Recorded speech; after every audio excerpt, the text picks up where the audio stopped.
गणेश जी और कार्तिकेय एक दूसरे से बहुत प्रेम करते थे। साथ खेलते, साथ खाना खाते। दोनों के बीच लड़ाई भी काफी होती थी। ऐसी ही एक लड़ाई के बारे में हम आज आपको बताने वाले हैं। एक बार माँ पार्वती अपने दोनों पुत्रों को बड़े प्यार से भोजन खिला रही थी। ये निवाला गणेश का, ये निवाला कार्तिकेय का। माते, आज का खाना तो बहुत स्वादिष्ट बना है और ये लड्डू देखकर तो मेरे मुंह में पानी आ गया है। ओहो गणेश, तुम कितना खाना खाते हो? माँ, ये गणेश एक बार में कितने लड्डू खाता है? मेरे तो बस अभी 2 ही लड्डू खत्म हुए हैं। मुझे 1 लड्डू और चाहिए। माँ, आप पहले मुझे लड्डू दो। नहीं माँ, पहले मुझे दो। ये ले कार्तिकेय, मैंने तो सारे लड्डू उठा लिए। दम है तो मुझे पकड़ कर दिखाओ। देखा माँ आपने, गणेश सारे लड्डू लेकर भाग गया। रुको गणेश, उसे तो मैं अभी पकड़ कर लाता हूँ। कार्तिक, मैं तो यहीं खड़ा हूँ। कितने स्वादिष्ट लड्डू हैं। बच्चों, तुम दोनों का खेलना झगड़ना हो गया हो तो मुझे बुला लेना, मैं वहीं बैठी हूँ। रुक गणेश, आज तो मैं तुम्हें पकड़ कर दिखाऊंगा। नहीं कार्तिकेय, तुम मुझे नहीं पकड़ सकते। तभी वहां नारद मुनि आए। नारायण नारायण। कहिए नारद, कैसे आना हुआ?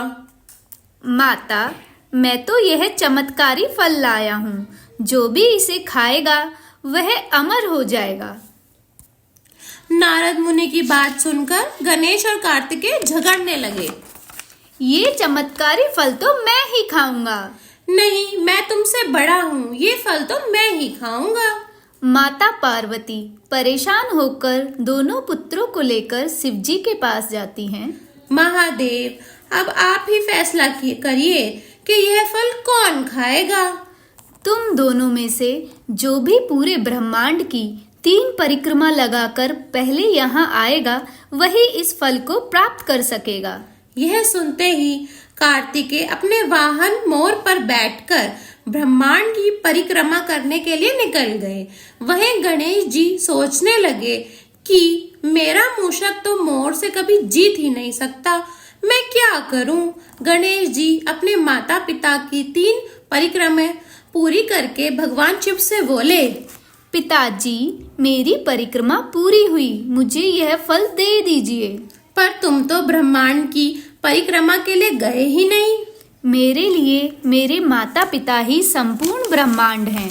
हमारे वेद शास्त्र भी यही कहते हैं कि माता पिता के चरणों में ही समस्त संसार है।